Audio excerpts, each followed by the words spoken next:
বন্ধুসকল নমস্কাৰ। এই ভিডিঅ'ৰ মাধ্যমেৰে মই আপোনালোকৰ মাজলৈ এটি সামান্য মদ এৰাৰ প্ৰচেষ্টা লৈ মই আপোনালোকৰ মাজত উপস্থিত হৈছোঁ।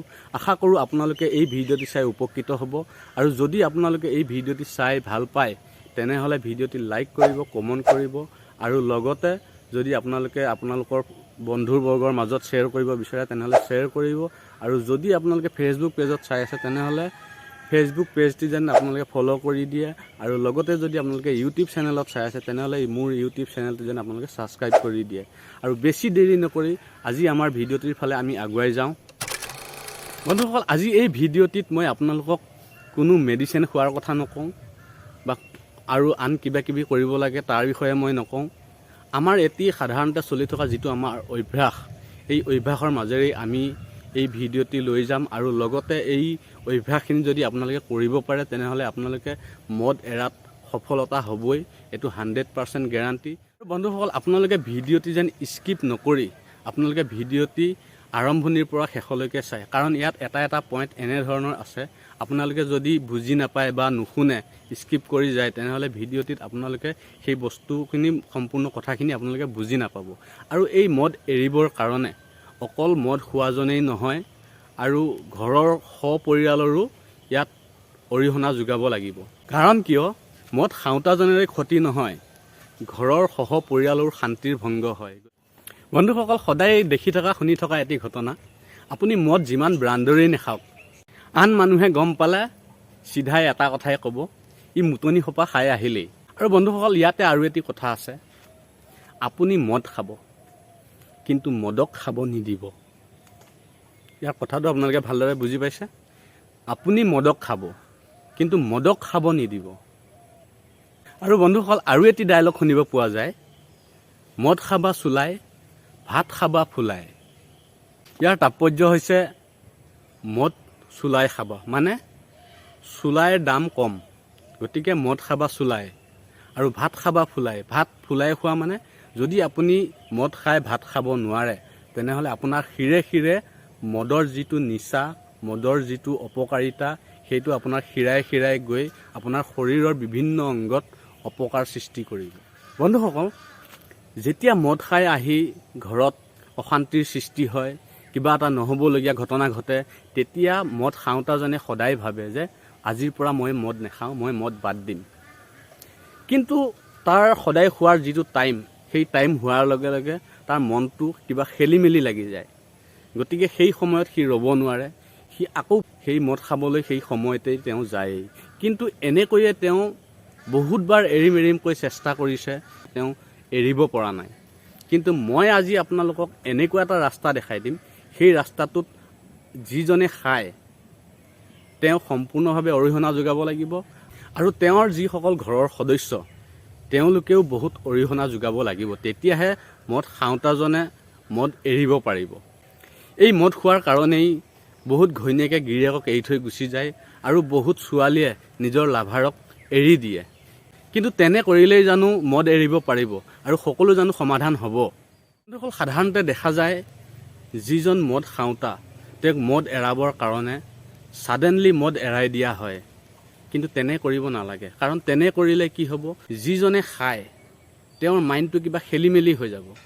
তেওঁ সদায় খায় আৰু তাৰ পিছদিনা যিখিনি সময়ত তেওঁ খাবলৈ যায় সেইখিনি সময়ত তেওঁ কোনো মন নবহে, কিবা মনটো খেলি মেলি লাগে, কোনো কামত মন নবহে, একো খাবও নোখোজে, তাৰ মানে পূৰা মনটো খেলি মেলি হৈ যায়, সকলো কাম কিবা উল্টা পুল্টা হৈ যায়। গতিকে তেনে কৰিব নালাগে। মদ এৰোৱাৰ প্ৰথম প্ৰচেষ্টা হিচাপে তেওঁ যদি সদায় আগতে ঘাটিত গৈ খাইছিল, তেওঁক যিখিনি লাগে সেইখিনি লৈ ঘাটিত নাখায়, তেওঁ ঘৰৰ আশে পাশে খোৱাৰ ব্যৱস্থা কৰিব লাগে। কাৰণ কিয়, ঘাটিত খালে মদ খোৱাৰ বন্ধু বহুত পোৱা যায়। গতিকে মদ খোৱাৰ বন্ধু পালে তেওঁ সদায় যিটো লিমিটত খাইছিল, বন্ধুবৰ্গৰ লগত পৰাৰ লগে লগে তেওঁ তাৰ 2-4টা পেক বেছি হৈ যায় আৰু বেছি হোৱাৰ লগে লগে সেইখিনিয়ে তাৰ দেহৰ ক্ষতি কৰে আৰু তেওঁ ঘৰত অহাৰ পাছত ঘৰৰ সকলোৰে অশান্তিৰ সৃষ্টি হয়। এনেকৈ কেইদিনমান যোৱাৰ পিছত তেওঁক ঘৰৰ আশে পাশে খোৱাৰ সলনি তেওঁ ঘৰৰ সদস্যসকলে ঘৰতে খাবৰ কাৰণে ব্যৱস্থা কৰি দিব লাগে। এতিয়া হয়তো আপোনালোকে মনত ভাবিছে সেইটো কেনেকৈ সম্ভৱ।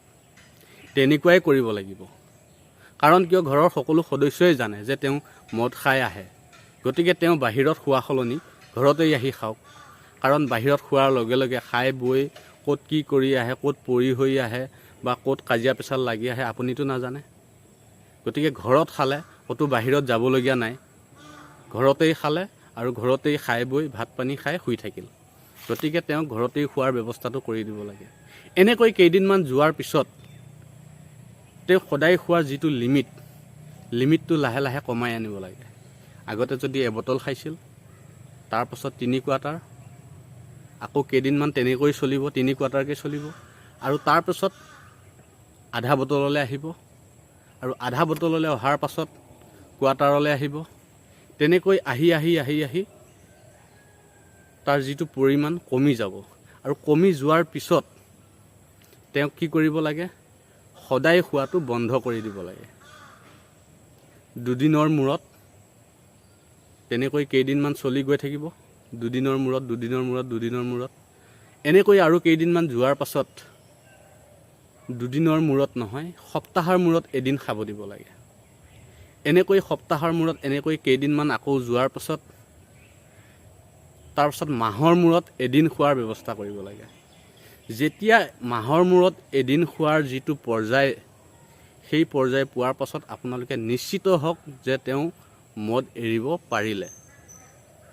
কাৰণ কিয়, মাহৰ মূৰত এদিন খালে শৰীৰৰো অপকাৰ নহয়, আৰু কোনেও সেই মানুহজনক বেয়া বুলি ক'ব নোৱাৰে।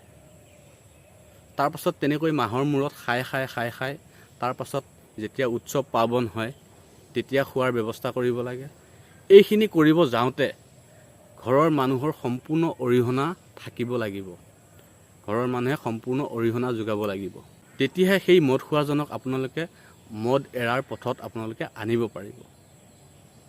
গতিকে আপোনালোকে এইখিনিত বেয়া ভাবিবও নালাগে, আৰু আপোনালোকে লাজ ভয় সংকোচো কৰিব নালাগে। কাৰণ তেওঁ মদ খায়, আপোনালোকেও জানে, আৰু ঘৰত আহি তেওঁ আহি বহুত ঘৰৰ অশান্তিও সৃষ্টি কৰে। গতিকে সেইখিনিতকৈ এইখিনি কৰাটো বহুত ভাল বুলি মই ভাবোঁ।